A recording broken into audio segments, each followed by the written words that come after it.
Fjouwer vertochten stienen van de moon van de rechter. Zij zoenen belutsen wezen bij een rouwvoerval. In februari is hier op een hoers onder Venne in Jesterwoude. De bewoners waren feestboen en mishandelen. De familie had een croissanterie in Jesterwoude.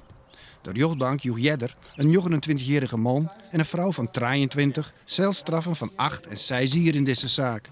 De oren twee waren door gebrek om bewijs vrijsprutsen. Nevens diepen bij het ministerie binnen zij wolbelutsen bij de oerval. De twee die het vrijsprutsen binnen terug de rechtbank, daarvan staat vast dat ze net in de wenning west had. Van de ene staat vast dat er de chauffeur west had van de oren. En de oren die had de tipsjong hier de informatie, wist waar de meesten wennen.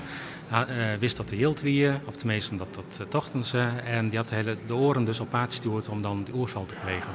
Hopen dat ze ook, ze mij haar een straf net ontrinnen, want ik joert weer, ja, het lijkt wel of ze een beetje minachting had naar het hoofd en haar dieren helemaal net bewust binnen. Nou ja, ze willen er graag onderuit komen en dan komen ze met verklaringen, weet ik, geen spot van jou. Mijn reactie is dat het een onterechte eis is en cliënt is van mening dat hij niets verkeerds heeft gedaan. En dus dan zou hij ten onrecht veroordeeld worden. De rechtbank heeft een juiste beslissing genomen om hem vrij te spreken en we hopen dat het Hof ook die beslissing zal volgen. De uitspraak is over 14 dagen.